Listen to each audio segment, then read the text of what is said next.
Bienvenue à toutes et à tous. Ce numéro de votre émission Émergence a pour thème la gestion de carrière professionnelle et pour mieux creuser le sujet, nous avons comme invité John Tata Tamara Boukari.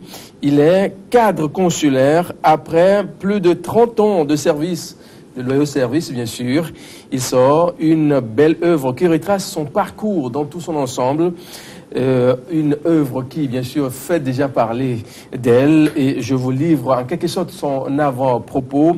Après avoir passé 32 ans dans une institution comme la Chambre de commerce et d'industrie du Togo, est une expérience riche en couleurs. J'ai connu les couleurs des gros dossiers administratifs, économiques, sociaux, juridiques, politiques. J'ai connu les couleurs et les humeurs des équipes dirigeantes et des dirigeants pris individuellement. J'ai connu également les couleurs de l'amitié, de la camaraderie, de la sincérité, de la haine, de l'hypocrisie, de la jalousie. J'ai connu les couleurs du deuil qui a frappé plusieurs reprises aux portes de notre institution. J'ai perdu des êtres chers. J'ai connu les couleurs du succès, résultat de l'effort. J'ai dirigé des hommes et femmes qui m'ont fait confiance. J'ai connu du monde. J'ai fait le tour du monde. C'est là, en quelque sorte, l'avant-propos de cette belle œuvre qu'il a eu à faire sortir juste après ces 32 ans de passé à la Chambre de commerce et d'industrie du Togo. Tata, bonjour. Bonjour. Je préfère vous appeler Tata. Oui, je vous appelle Mathieu. Comment est-ce que vous allez? Je vais très bien. Très bien? Très bien. Dans l'ensemble, 32 ans de passé, un peu de cheveux blancs dans la tête, sur la tête. Oui, ça c'est la carrosserie. Mais le moteur est en forme. D'où vient cette idée d'élaboration de cette œuvre? Alors, c'est vrai que ça paraît un peu inédit, mais disons que c'est la culture, notre culture africaine, qui n'est pas très habituée à ces genres d'ouvrages, mais je vous assure que sous d'autres cieux, c'est tout à fait partagé. C'est dans le quotidien des fonctionnaires de l'État ou des agents d'entreprise de pouvoir laisser quelque chose avant de partir à la retraite. La retraite, ça symbolise un peu la suspension d'activité, mais pas l'arrêt total. C'est une suspension d'activité, mais qui est dans cette dynamique de pouvoir montrer encore des choses. Ou alors, ce que je peux dire, il y a un adage qui le dit si bien chez nous, au bout de l'ancienne corde. Qu'on tisse la nouvelle. Exactement. Donc, vous devez pouvoir laisser quelque chose à ceux qui viennent après vous. Vous les précédez, mais votre expérience peut encore servir. Et c'est pour cela que ce document m'a paru nécessaire pour que je puisse laisser à mes jeunes frères une petite expérience et leur dire même de continuer ce que moi, je n'ai pas pu faire. Voilà un peu la dynamique dans laquelle je m'inscris en laissant cet ouvrage pour dire aussi qu'il faut partager. Il faut partager. Lorsque vous avez une information, en intelligence économique, nous disons, l'information qui n'est pas partagée n'a finalement pas de valeur. Voilà pourquoi je voudrais partager non seulement mes expériences, mais aussi pas mal d'informations contenues dans cet ouvrage. 32 ans de passé à la Chambre de commerce et d'industrie du Togo, forcément, Tata Tamara Boukari. John a eu une formation. Quelle a été votre formation de base? Alors, après avoir été à une école primaire très exigeante, confessionnelle, j'ai été admis au lycée de Tokoin, où mes parents ont décidé de me mettre à l'internat. Vous savez que l'internat, c'est la rigueur également. Maintenant au lycée de Tokoin, l'un des meilleurs lycées du Togo. Et après mon bac, je suis entré à l'université Cheikh Anta Diop, où j'ai fait une licence en sciences de l'information, notamment en bibliothéconomie. Et je suis rentré au Togo. Malheureusement, je n'ai pas été fonctionnaire tout de suite. J'étais dans la première promotion qui a passé le concours national en 1985. Et les résultats n'étaient pas très bons, mais j'ai eu la chance de passer un autre test à la Chambre de commerce et d'industrie du Togo en 1985, toujours. Un test qui a été concluant et j'ai été engagé avec une licence professionnelle en sciences de l'information. À l'issue de cette étape, j'ai eu la chance, vous savez, les chambres de commerce en général ou les compagnies consulaires sont aussi des lieux de formation. Donc, j'ai eu la chance d'être envoyé à la chambre de commerce de Dakar pour continuer une spécialisation en gestion de l'information économique.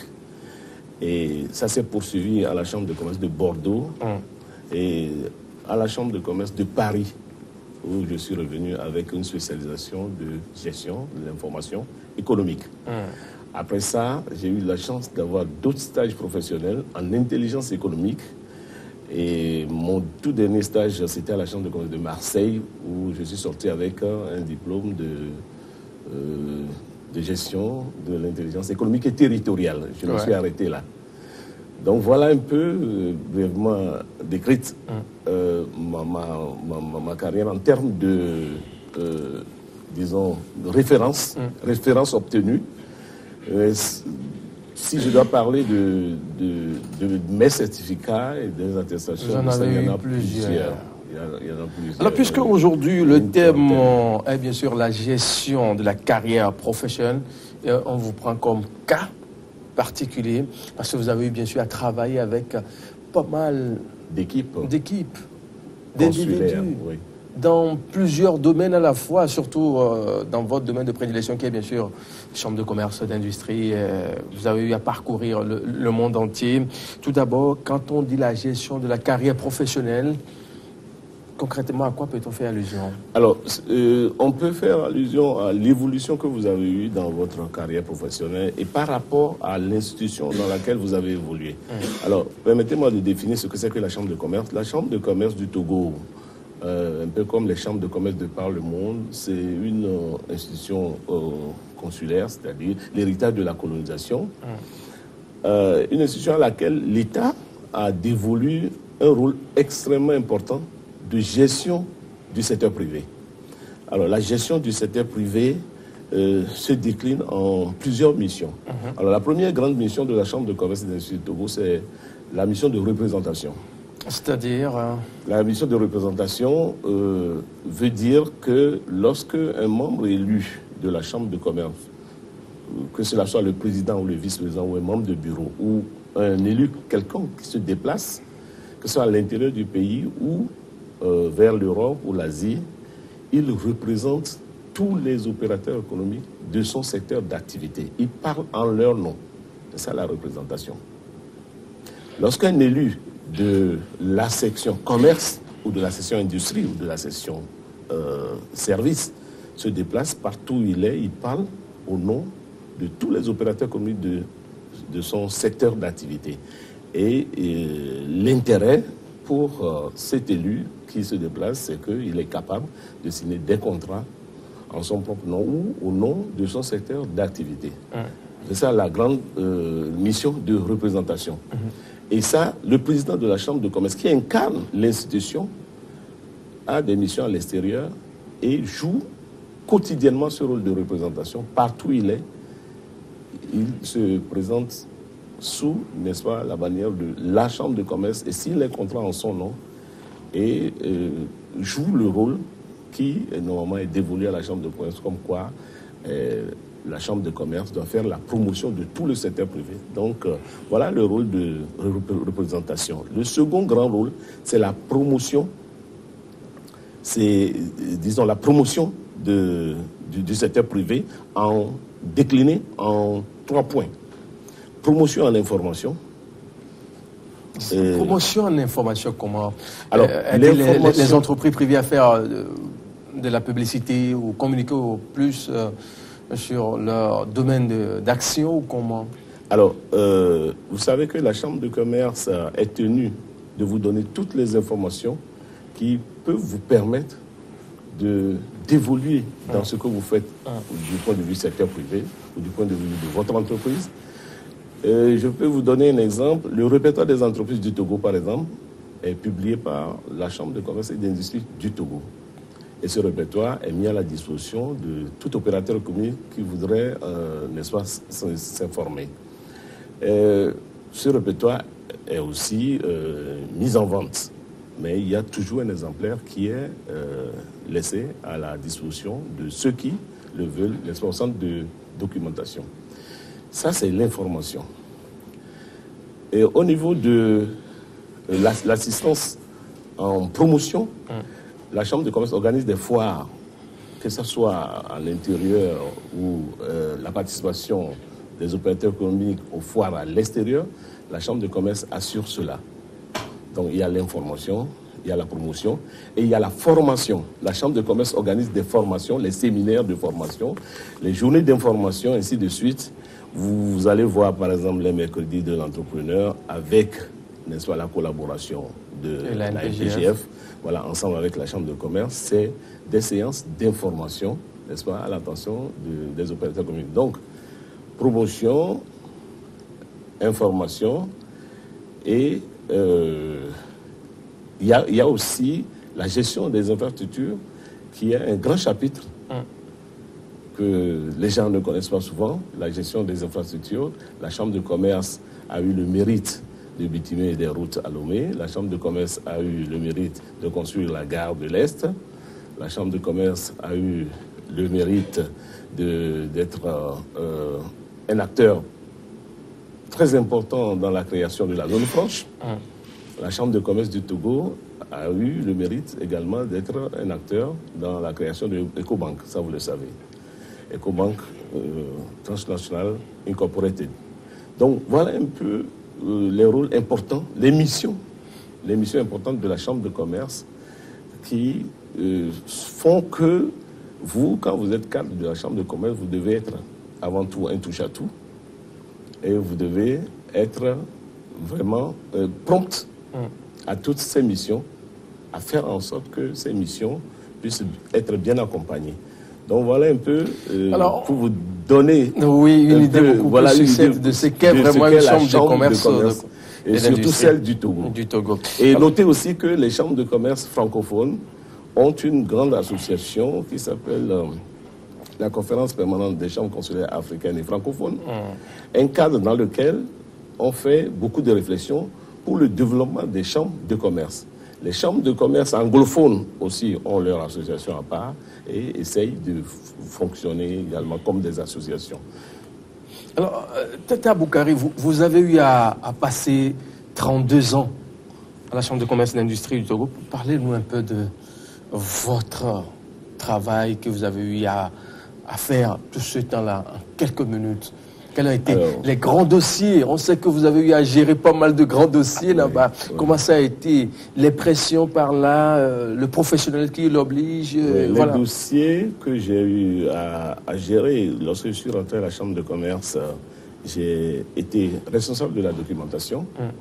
Vous savez que l'importance de l'information n'est plus à démontrer ici. Au niveau d'une institution comme la Chambre de commerce, l'information occupe une place extrêmement importante. Donc, lorsque j'ai été responsable de la documentation, j'ai eu à accueillir pas mal d'opérateurs économiques en quête d'informations, que ce soit pour la création d'entreprises, que ce soit pour finaliser des dossiers d'appel d'offres, que ce soit au niveau des étudiants pour préparer des mémoires. Donc, il y a tout ça pour lesquels vous êtes obligé de visiter la Chambre de commerce pour voir l'état de la documentation et trouver ce que vous recherchez. Donc, j'ai eu à accueillir du monde au niveau de la documentation. Je suis passé responsable de publication. Donc, la Chambre de commerce, n'est-ce pas, ayant réservé une place importante à l'information, la publication également, n'est-ce pas, faire savoir à l'opérateur économique les informations collectées, traitées, qui peuvent avoir de l'importance pour un opérateur économique, c'est du ressort de la Chambre de commerce également. Donc, je suis passé chef de publication. Après, j'ai été responsable du centre des opportunités d'affaires. Alors, les opportunités d'affaires, c'est un gros dossier. C'est-à-dire que tout ce que la Chambre de commerce reçoit comme information sur les recherches de partenariats, les recherches de produits, Les recherches d'importation et d'exportation passent par le centre des opportunités d'affaires que j'ai eu à gérer pendant des années. J'ai été attaché de direction, là où j'ai affronté de gros dossiers, que ce soit économique, politique ou juridique. J'ai été attaché de direction, donc très proche. On ne va pas quand même aller dans le fond de ces dossiers-là, oui, mais on aimerait avoir une idée. Oui, alors, les dossiers juridiques, économiques, c'est des dossiers. Par exemple, si je vous parle, par exemple, des dossiers relatifs à l'ajustement structurel au cours d'une année, c'est passé. Aujourd'hui, on parle du PND, le Plan national de développement. Voilà des gros dossiers économiques que vous devez pouvoir traiter, améliorer, aller à des réunions à l'extérieur avec les autres ministères et trouver, n'est-ce pas, les terrains d'entente pour l'élaboration de ces genres de dossiers. Donc voilà un peu ce que nous faisons sur ces dossiers. Il y en a qui sont des dossiers juridiques. Et les dossiers consulaires, vous savez que la Chambre de commerce fonctionne comme une assemblée et les élus de la Chambre de commerce sont des personnes comme vous qui détiennent des entreprises et qui posent leur candidature à la Chambre de commerce pour être élus, pour travailler pour le bien de l'institution et défendre, n'est-ce pas, leur secteur d'activité. À la Chambre de commerce, il y a 70 sièges. C'est pourquoi je vous dis que ça fonctionne comme une assemblée. Il y a 70 sièges qui doivent être pourvus. Il y a 20 sièges pour le commerce, il y a 20 sièges pour les services, il y a 15 pour l'industrie et il y a 15 autres pour l'intérieur du pays. Ça fait 70. Donc à l'intérieur de 70, maintenant, on fait une autre élection pour choisir les 7 qui sont, n'est-ce pas, les membres du bureau de la Chambre de commerce. Donc vous comprenez parfaitement comment cela se passe. Lorsque le temps est venu pour faire les élections, chaque 4 ans, n'est-ce pas, l'Assemblée consulaire est convoquée pour ces élections, à l'issue desquelles nous avons 70 sièges, et ensuite les élections des membres du bureau qui sont 7. Donc c'est aussi de gros dossiers. Les dossiers des élections consulaires sont aussi de gros dossiers. Donc, je suis passé directeur général à un moment où l'ancien directeur général est allé à la retraite. Donc, j'ai été directeur général par intérim et j'ai eu à gérer tout cela. Alors, mon dernier poste a été celui du conseiller du président. J'ai été conseiller du Germain. Oui, vous le connaissez. Voilà. Alors, être conseiller du président, c'est être très proche du président et l'aider à assumer son rôle extrêmement important d'orientation des actions de l'institution. Donc, vous êtes celui-là qui... vous êtes celui qui devait normalement l'orienter, l'accompagner partout, écrire ses discours, veiller à ses discours, ce qu'il doit dire, voilà. C'est pourquoi j'ai noté quelque part que avec lui, j'ai écrit 100 et quelques discours, et que j'ai fait 300 et quelques rapports, ainsi de suite, ainsi de suite. Voilà. Monsieur Boukari, on va devoir marquer une pause pour passer au journal, l'information qui l'oblige. Et si vous nous rejoignez que maintenant, sachez bien sûr que vous êtes bien sûr dans votre émission Émergence qui reçoit aujourd'hui John Tamara Boukari, les cadres consulaires. Nous parlons bien sûr de la gestion de la carrière professionnelle dans tout son ensemble, juste après la sortie d'un document, un mémoire de 32 ans de loyaux services passés à la Chambre de commerce et d'industrie du Togo. On se dit